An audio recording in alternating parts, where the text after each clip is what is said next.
Demon Slayer is peak shonen fiction. Fun, original, plot. Some of the characters are Don't cross your feet. You're gonna break your legs, you donkey. The Entertainment District arc of Demon Slayer continues the story of Tanjiro Kamado and Friends as they meet up with Sound Hashira Tengen Uzai for a mission in the Entertainment District. To absolutely no one's surprise, there is an Upper Moon demon present, and so the squad needs to eliminate them before it's too late. If I had to describe Demon Slayer the Entertainment District in one word, it is typical. Typical Demon Slayer to skip out so many steps in storytelling just for some cheap dopamine. Typical Demon Slayer to drag out a fight scene to the point where it stops being fun, and typical Demon Slayer to do all of that without advancing our character's growth whatsoever. This season is Exhibit A, the Sammy G criticism bait, to the point where I debated writing this script on ChatGPT, but then I realised, why would I teach the AI on how to hate on things? Which means you are unfortunately stuck with my own blunt and no-nonsense opinion on this show. So, sit back, relax and enjoy as I review Kimetsu no Creativity, the Instant Gratification District arc. Oh yeah, this video will contain spoilers because let's be honest, you've watched the show if you're watching this video. Things I liked about Demon Slayer the Entertainment District arc. The animation, yeah, blah blah blah blah blah blah blah blah blah. Things I didn't like about Demon Slayer the Entertainment District arc. The cliches. It's your favourite part of these reviews. Let's see how many cliches I could find this time around. お前が火の呼吸の使い手だからだ。その耳飾りを俺は知ってる。書いてやった。葵さんの代わりに俺たちが行く。俺たちだと？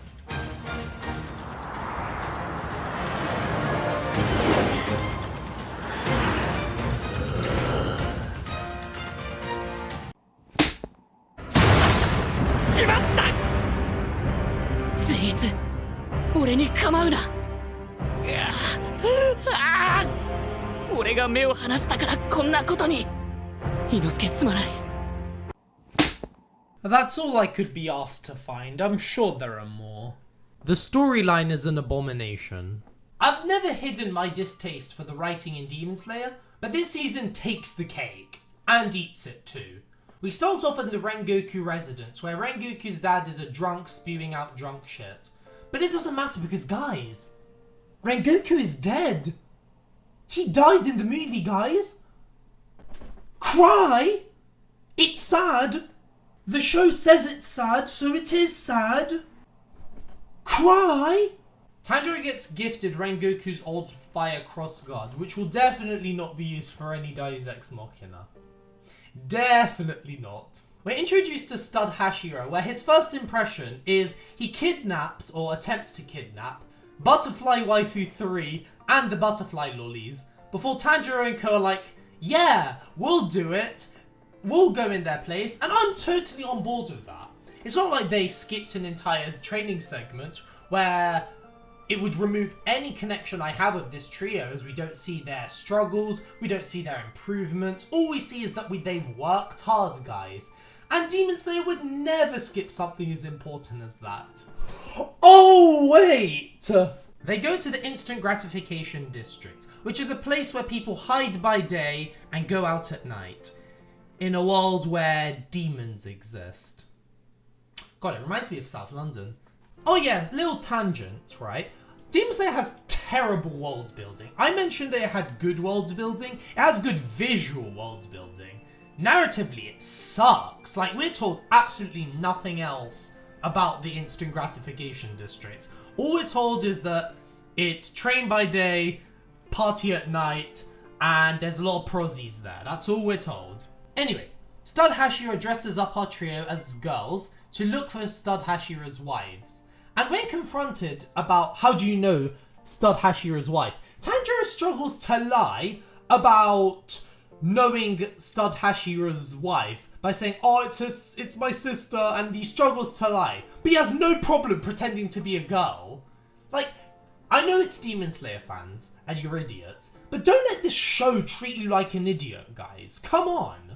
Inosuke finds out that one of Stud Hashira's wives has been held hostage by Carpet Demon, and the show does this a lot. It'll show you something big, something climactic, and then immediately change the subject. Like, oh, Stud Hashira's wife is here.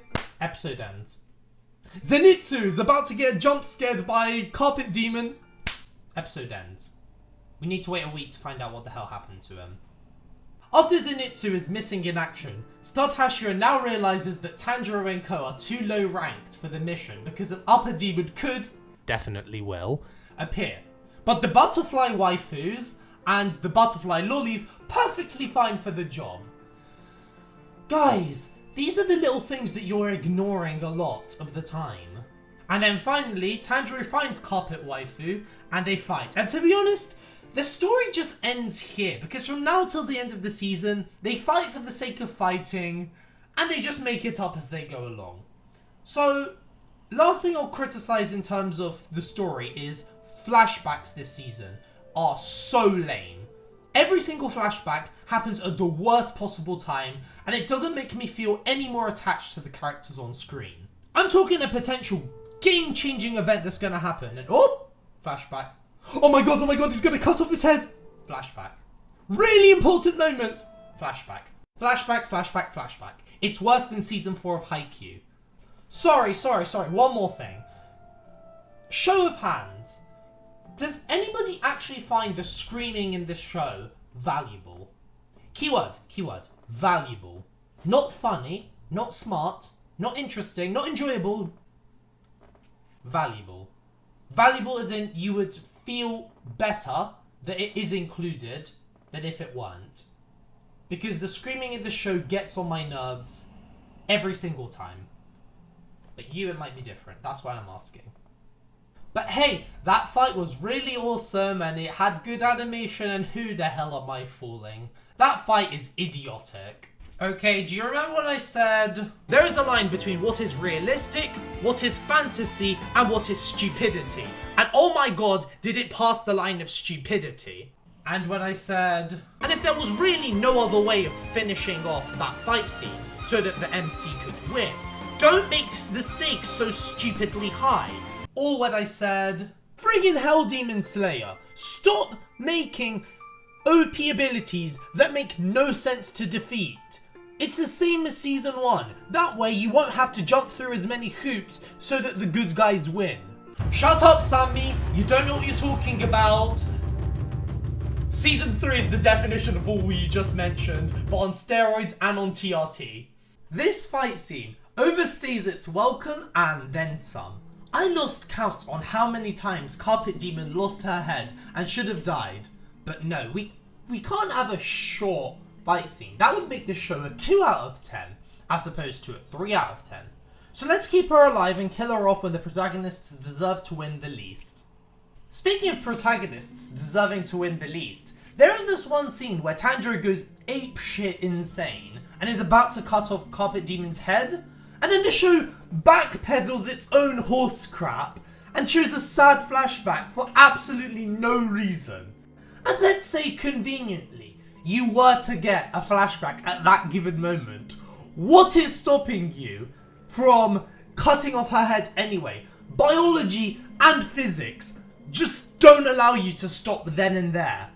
And then the show backpedals their own backpedal so that Nezuko can conveniently save the day and kick Carpet Demon's ass for like 10 minutes to remind us that Nezuko exists. This show can't even follow through its own Deus Ex Machina. And you would think that Carpet Demon would be done and dusted after she's been beaten up to pulp, been beheaded, I believe twice now, and been burnt by Nezuko's blood demon art. But no. We have Gremlin older brother to defeat as well. And this is the point at which the fight really prioritizes quantity over quality. Man, is Gremlin Demon a powerful villain.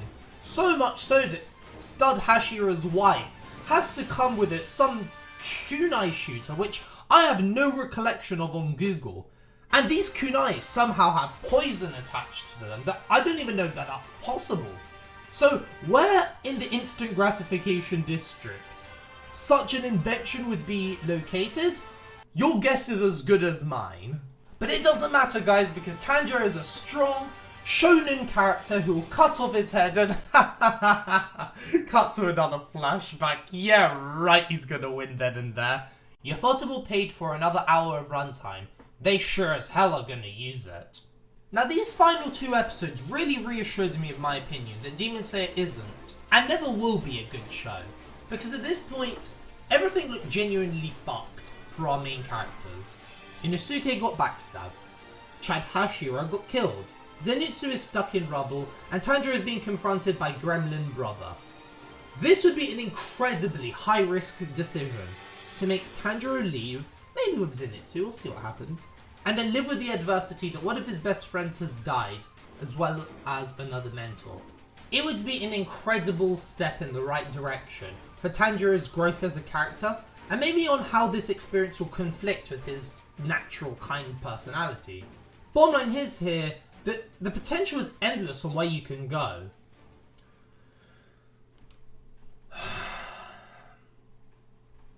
And if this were a review on any other piece of media, that's exactly what I thought would happen.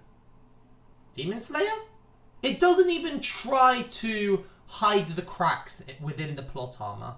First things first, Gremlin Demon perfectly knows well that Zenitsu is helpless and can't get out of the rubble, and he wants to let him die. Why on earth would you, a demon, leave a human trapped in rubble until he dies? Just kill him! And on that topic, just kill Tanjiro, rather than spewing out some trash talk that even Misfits Boxing would be cringing at. Like, I, the Sammy G, could have killed Tanjiro 10 times over watching this at 4 times speed.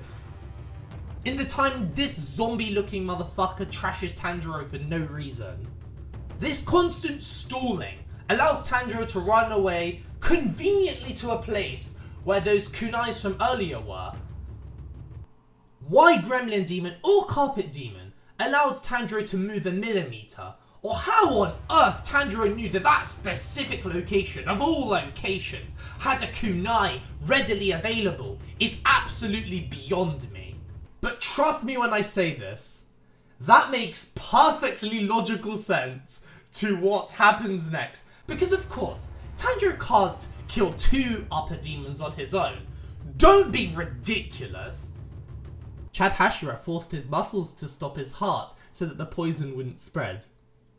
He forced his muscles to stop his heart so that the poison wouldn't spread. How on earth do you do that without dying? And how in God's name does that force the poison to stop? What? And again, absolutely rational statement to what I'm about to say. Because Inosuke can shift the positions of his organs like it's child's play for him. He shifts the position of his organs like it's child's play for him. I'm actually speechless. And it goes without saying that at this point, the good guys win, and Carpet Demon and Brother get killed. And this is the part where we're meant to feel sorry for them. Yeah, fuck that shit. No. Especially Gremlin Demon, who is the more humanized character out of the 2. Like, you 2 made this season 5 episodes longer than it needed to be, and made this video 8 minutes longer than it needed to be. You pulled out so much shit out of your ass that even the River Thames would be flooded by what's to come from there. I don't care that one of you have tits. You deserve it. You scat. As for you, you gremlin-looking ass bitch, you are nothing more than an excuse to prolong the show. And not in a good way. Because both of you could have won anytime you wanted you. Fuck both of you guys. I care so little about you. Go die. Say hi to Rui from me. Say hi to the psychopath from the Mugen Train movie. I don't even remember his name. Bye-bye. And I know what you're gonna say. Sammy, Demon Slayer makes you feel this way. Why do you keep bothering to watch it? For the views mainly, But other than that, yeah, you're right. I don't want to spend another second of my life thinking about this overrated, mediocre... No! It's bad! It's bad! Demon Slayer is a bad show! I don't want to waste more oxygen than I have to on this crap! That is why I'm reviewing the Swordsman Village arc next week to get it over and done with. And then you never have to hear about a rant from Demon Slayer from me ever again. Until next year when we pretend that Kimetsu no Yaiba is a masterpiece. Final rating 3 out of 10. I will see you next week. Bye-bye. I spent the last few weeks just winning. I spent the last few weeks just grinning. Trying to work you out is killing ever since my heart's beating. Bow